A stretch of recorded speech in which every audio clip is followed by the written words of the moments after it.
Dear my fellow Nigerians, I have refrained from engaging with vitriol, scorn and suspicion directed at me online because I was not raised to trade in lies or to indulge in false narratives.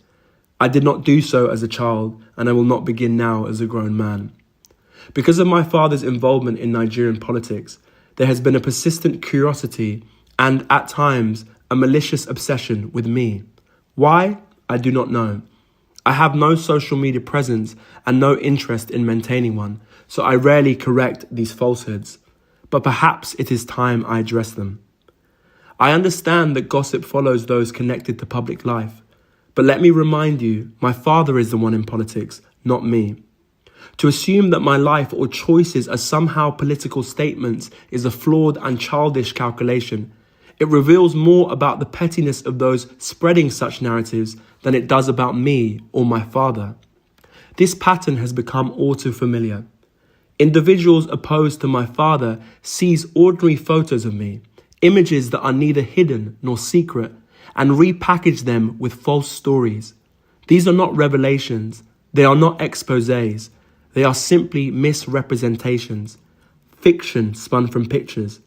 I have seen this happen to others, but experiencing it myself repeatedly is deeply unsettling. Still, I want it to be known clearly, what is being circulated is gossip. I'm an actor and a writer by profession. Many are surprised, given the businessman, entrepreneur, and economist my father is. I'm sure he imagined I might follow that path.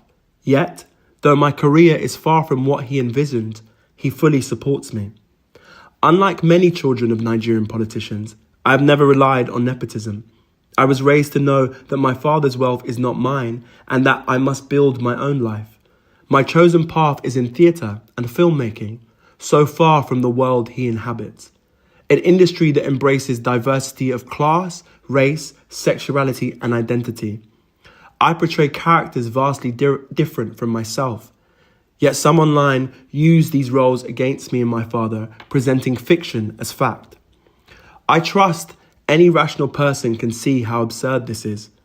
More importantly, Nigeria has far greater issues than idle speculation about what Peter Obi's son is doing. Our nation still struggles with insecurity, a weakened economy, crumbling infrastructure, failing healthcare, and politicians who steal from the people they swore to serve. And yet, for some, the priority is to spread gossip about who Peter Obi's son appears with in a photo. This is a distraction from the real crisis that matters to all Nigerians.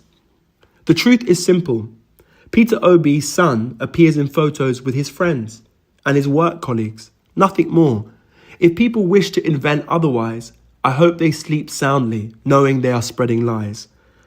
Nor I or my father are perfect men, and as a father and son we have our differences, but I can attest to his integrity and his relentless desire to lead Nigeria out of its current hardships. In our home as a child, the lesson was always clear. Face your work, do it honestly, and contribute to the good of others. That is what I will continue to do. So to those who attempt to distract us with lies, I beg you, stop pulling attention away from Nigeria's urgent problems. My father has my vote, not because he is my father, but because he is the right man for the job. If others wish to go low, invent scandals, or attack me to wound him, they are free to do so. But we will go high, and we will continue to focus on the future of Nigeria. With love, Oseloka Obi.